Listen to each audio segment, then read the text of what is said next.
છોડ્યો ભાઈ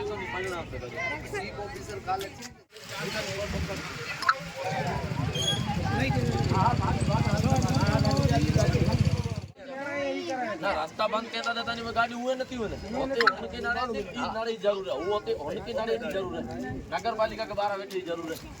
15 D 20 D जो को टाइमिंग सेट थी आ रही कोठिया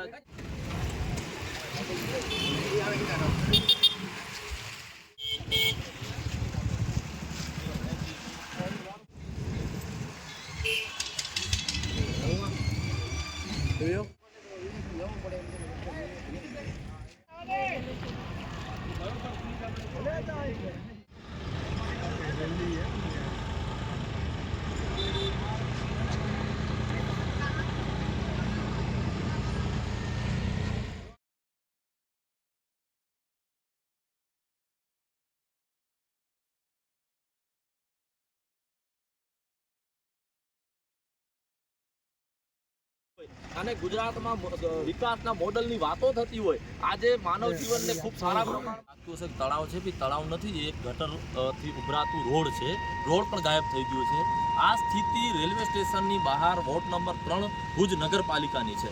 આજે આ જોતા આપણને એમ થાય કે આજે સત્તાધારી સરકાર જે હાલ ભારતીય જનતા પાર્ટીની છે તે બહુ મોટી મોટી વાતો કરે છે ડિજિટાઇઝેશનની વાતો કરે છે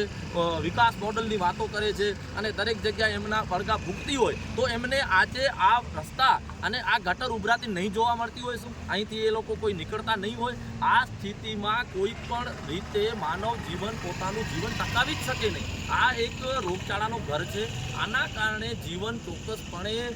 તકલીફમાં મુકાઈ શકે છે તો હું એ જ કહું છું કે અહીં નગરપાલિકાના ચીફ ઓફિસર હોય કે નગરપાલિકાના પ્રમુખ હોય કે વોર્ડના જે પણ ચૂંટાયેલા અહીંયા નગરસેવકો હોય તમામ ભુજના તેઓ આ જગ્યાને જોઈ અને 5 દિવસ અહીંયા પણ જો રહી બતાવે ને તો એમને આપણે કહીએ તો આટલી મોટી સમસ્યા આજે ભુજ નગરપાલિકાના જાણે આંખમાં આવતી જ નથી એ ખૂબ ભયાનક સ્થિતિ છે આજે જ્યારે આ કાર્યક્રમ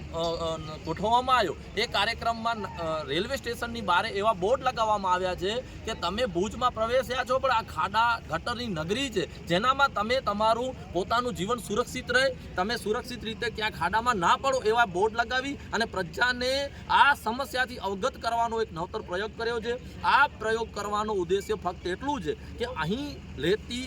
જે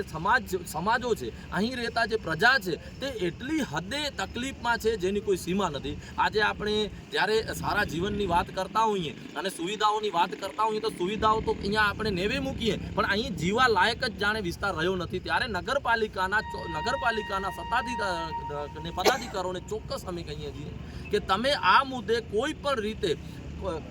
રીતે આ નિર્ણય લાવો અન્યથા આગામી સમયમાં ટૂંક જ સમયમાં અહીંના લેતા પ્રજાજનો સાથે અમે કલેક્ટર કચ્છની સામે ચોક્કસપણે બેસી જશું અને જ્યાં સુધી આ અંગેનો કોઈ નિરાકરણ નહીં આવે ત્યાં સુધી આ લોકો ખૂબ જ તૈયારીમાં છે કારણ કે આવા જીવનમાં રહી આ જગ્યા ઉપર રહી અને એમના બાળકો માંદા પડે છે આજે ડેન્ગ્યુ જેવી સ્થિતિ પણ અહીંયા ઉદ્ભવી રહી છે અને રોગચાળો એટલી હદે ફાટી નીકળે એવી સ્થિતિ છે ત્યારે ચોક્કસ આજે અમે સર્વે મળી અને આ નગરપાલિકાનો વિરોધ કર્યો છે અને ચોક્કસપણે આનું નિરાકરણ નહીં આવે તો આગામી સમયમાં ફક્ત હવે દેખાવ કે પ્રયોગ નહીં કરવામાં આવે પણ રોડ રસ્તાએ બંધ થશે અને કલેક્ટરની કચેરીની સામે ઉગ્રથી ઉગ્ર આંદોલન થશે એવી અમે આજે વાત કરેલી છે કે ભુજનું ખરાબ લાગે અમારી જરાય એવી ઈચ્છા નથી કે ભુજનું છાપ જે છે અહીંયા આવનારા પ્રવેશીઓ કે અહીંયાના લોકલ લોકોમાં એવી જાય કે અમે લોકો સતત વિરોધ કરી રહ્યા છીએ પરંતુ પરિસ્થિતિ એવી નિર્માણ પામી છે કે ભુજ નગરપાલિકા પ્રશાસન જે છે એ સતત છેલ્લા 1 વર્ષથી આ જે સમસ્યા આપણે જ્યાં કને ઊભા છીએ એ સમસ્યાને લઈને કોઈપણ પ્રકારનું નિવારણ લાવી શકી નથી તંત્ર એકબીજા ઉપર આક્ષેપ કરી રહ્યું છે કે આ જવાબદારી રોડ ડિપાર્ટમેન્ટની હતી આ જવાબદારી PWDની હતી રેલવેનું કામ ચાલુ છે પરંતુ આટલું મોટું જ્યારે કામ ચાલુ હોય ત્યારે પ્રશાસન એકબીજા સાથે સંકલન ન કરે એ ખૂબ જ નવાઈની વાત છે સાથે સ્થાનિક લોકો જે રીતે તકલીફ ભોગવી રહ્યા છે